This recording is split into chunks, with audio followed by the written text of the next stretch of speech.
জাতিসংঘের ৮০তম অধিবেশনের সবচেয়ে আলোচিত বিষয় হয়ে ওঠে যুদ্ধ বিধ্বস্ত গাজা উপত্যকা।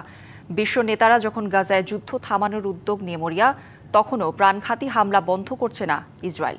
নতুন করে মৃত্যু হয়েছে ৭৯ ফিলিস্তিনির। এ নিয়ে উপত্যকাটিতে মৃত্যু ছাড়িয়েছে ৬৬,০০০।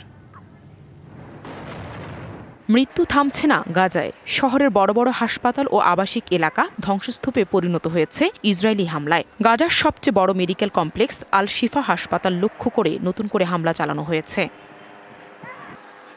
কঠিন পরিস্থিতি আর ভয়ের মধ্যেও হাসপাতালের কর্মীরা রোগীদের চিকিৎসা সেবা বন্ধ করেননি। শতাধিক রোগী আছেন হাসপাতালে। রবিবার গাজা ও আশেপাশে ১৪০টি টার্গেটে বোমা ফেলেছে ইসরায়েলি বাহিনী। এ ঘটনায় অন্তত ৪ লাখ মানুষ ঘরবাড়ি ছেড়ে পালিয়ে গেছে। ওয়ালটন এখন দেশের সীমানা পেরিয়ে পৌঁছে গিয়েছে ৫০টিরও বেশি দেশে। ওয়ালটন, ঘরে ঘরে বিশ্বজুড়ে। বুঝতে পারছেন আপনারা কি হচ্ছে আমাদের সাথে? সবকিছুই ধ্বংসস্তূপে পরিণত হয়েছে। আমরা শুধু একটু নিরাপদ আশ্রয় চাই।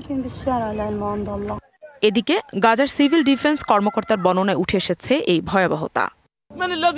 শিশু, বৃদ্ধ ও নারী সবাই এখন হামলার লক্ষ্যবস্তু। কোনো নিরাপদ স্থান নেই। গাজা ছেড়ে একটি নিরাপদ মানবিক অঞ্চলে পৌঁছানোর জন্য বেরিয়ে এসেছে, কিন্তু কোনো নিরাপত্তা নেই।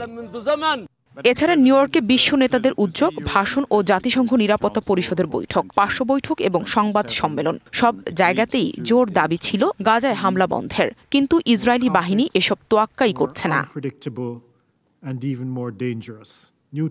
Nahida Rinthi, DBC news desk.